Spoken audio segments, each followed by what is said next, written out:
So today we have a very controversial bunch of opinions about a first volume of a manga that then slowly, progressively turned into, yeah, this could be a masterpiece.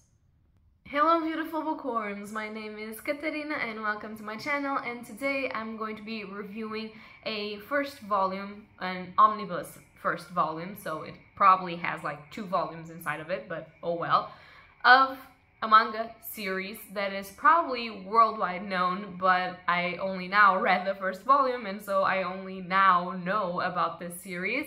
And I'm intrigued, and I will leave you already with the fact that I really wanted to continue reading this series, so hopefully we could try and get the rest of the mangas. But without further ado, the first volume that I'm talking about is the first volume of I Am a Hero. This is by Kengo Hanazawa and is widely known, or at least widely reviewed, as the best zombie manga in existence, and kind of like the best zombie story, I think. Yeah, the greatest zombie manga ever, or so says the tagline. First of all, there's a problem with this. I do enjoy zombie horror to a point. It's not my specific favorite horror thing, and because of that, this could already pose a problem. However, second of all, my first thoughts on this were not the thoughts that I currently have now, and so I will further explain. So, this manga begins before a zombie outbreak, and it proceeds during the zombie outbreak, and supposedly, I believe, will continue through the zombie outbreak until a solution is found, or maybe all the characters are dead, because I have no idea how this finishes. But this is centered on this main character, who I'm blanking on the name. Wait a second. I do believe his name is Hideo. So Hideo is our main character, and this manga really follows Hideo, although there's another bunch of characters, but they're all related to him in another way, or they're followed because they're in the proximity of Hideo. So he's our main character, he's the one on the cover, and he is immediately presented to you as an extremely unlikable character. He's also presented to you as someone that is not mentally well in the beginning, which I found it was a very strange way of presenting it, not because of his mental health isn't the best, which is normal. I mean, my mental health isn't the best on my best days, so you know what I'm getting at. But the fact that the author chose to present him immediately with a discourse that made most of the people, or some of the people, hate him a little bit. And this discourse is kind of like, first you are presented to him like getting home and checking like the toilet, and checking like if his door is well locked, and checking his cameras, of security cameras, and checking like everything. So you know that he's a bit paranoid. You also know that he's an incredibly scared person of everything. You have him checking like under the tables and checking like everything, and then he's like, I am safe.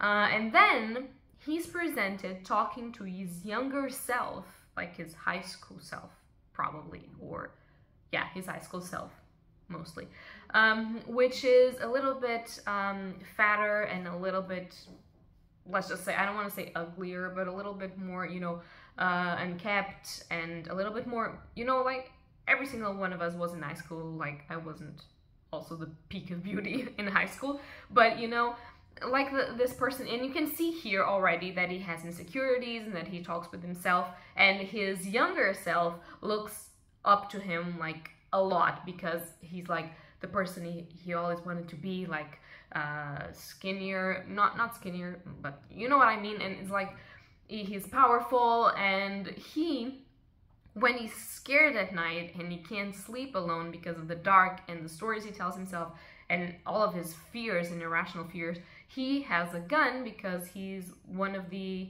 members of the gun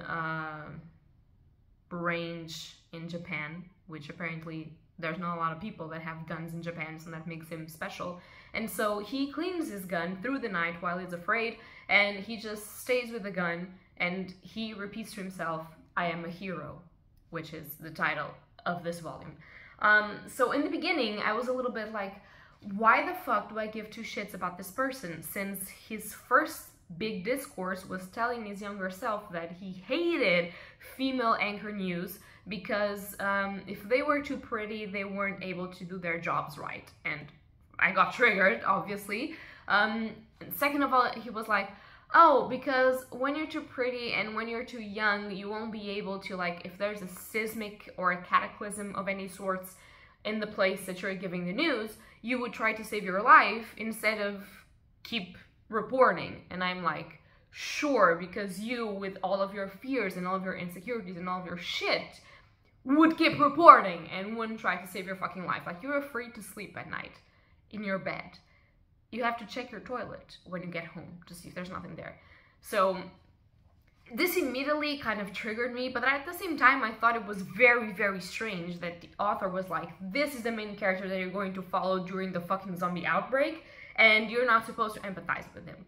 So I was like, I will continue reading, but I was very triggered on this. I continued reading, and progressively, Hideo and the relationships and his life kind of woke me up to the possibility that this was meant on purpose, and this was meant to not present the character as a hero specifically, as you see on mangas and even on fantasy stories or other stories, like this person that can do no fucking wrong, but present this sort of person that we are going to follow as an extremely flawed person that actually has no fucking clue of what he's doing most of the time.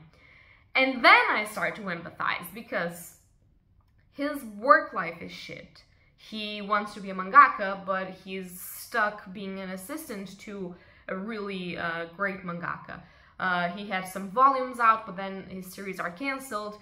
And you start to know that there's a lot of conversation that he has about how his protagonists are not supposed to be the typical protagonists. They're supposed to be like losers and normal people that just go around in life and have a lot of bad luck and have, like, they eat vegetables but they don't really like them, you know, stuff like that. And people don't want that in manga series. People don't want to see people like themselves. Redundant, this comment, but this is how we get. And then I started to understand that this dude is actually a genius, because he gives you a character that you don't like because you first see yourself in him. You're like, why is he saying such horrible things when pretty much all of us already said something that was judgy and horrible and had terrible opinions once?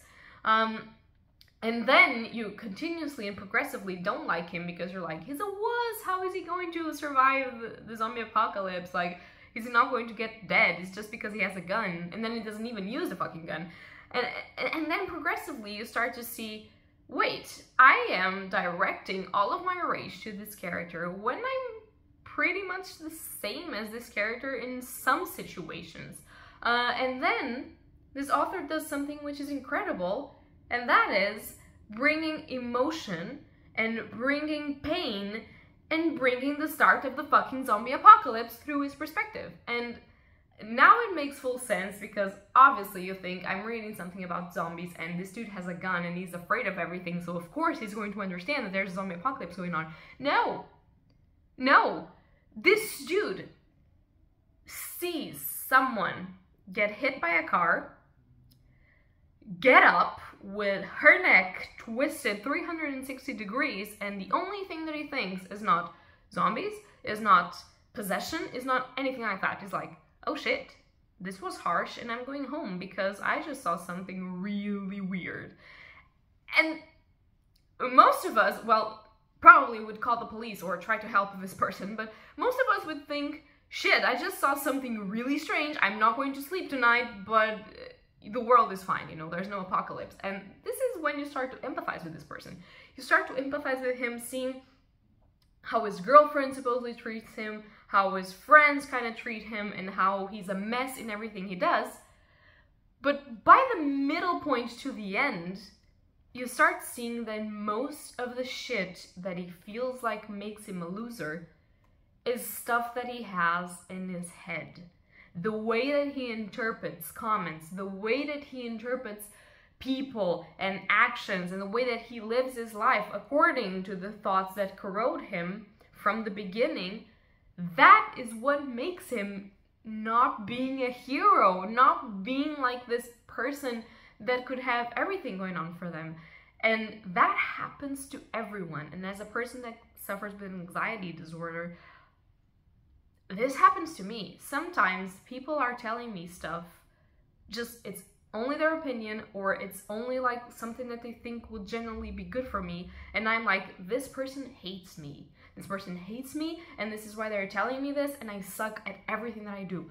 And that's not it most of the cases. And then I was fully in on this shit, and I empathized fully with this person. Also, one thing that absolutely helps you throughout the entirety of the manga, and the first thing that made me not want to give up on it, is the art style. This person's panels are done with such an amazing art style. It's groundbreakingly beautiful, and I understand why it's called the greatest zombie manga of all time. The zombies in this are disturbing.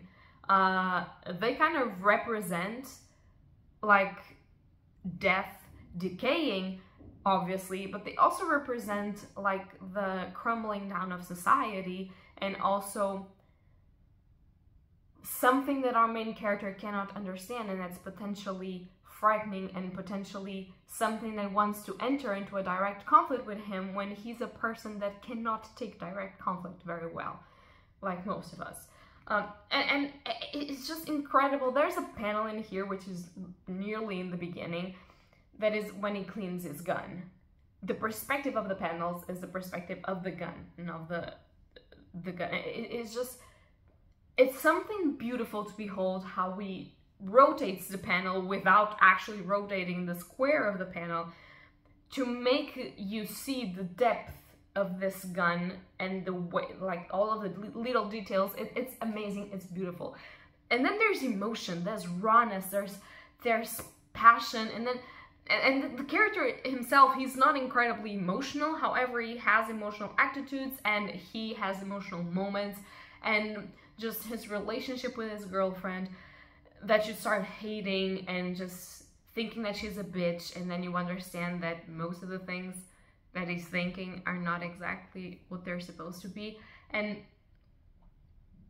it's great. It's great. It's a great manga series. I was totally wrong, and by the end of this omnibus we are already deep-throated inside of the zombie outbreak, and I cannot wait. And he hasn't used his gun once.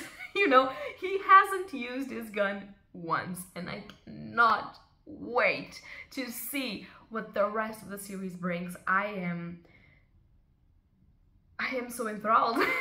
And when I started this, like, there's a vlog when I'm starting this, and I'm like, I hate this shit because this character is hateful. Not anymore. Not anymore. And that's what you do with a good series. You start and people are like, what the fuck is this? And then people are like, what the fuck is this? You know? I love it. I love it. There's so much potential. There's already been some horrific scenes, but there's so much potential for horrifying scenes in this, and I want more, and I am obsessed. So yeah, guys, this review has been too long for a non-spoiler review. I am so sorry, but I really, really had some mixed feelings on this first volume that I had to explore, because I just want to tell you that I do recommend. I do recommend if you like horror manga. I do recommend if you like normal manga to a point, and if you want a character that is not your cut type hero, definitely I recommend. And the name of the series is on point, I think. So that's going to be all for today. If you like it, leave a like or subscribe, and tell me down below if you've read this manga, if you know it, or if it gets better from here on, because I really want to invest in this. That's all for today. Happy readings to you all. Bye!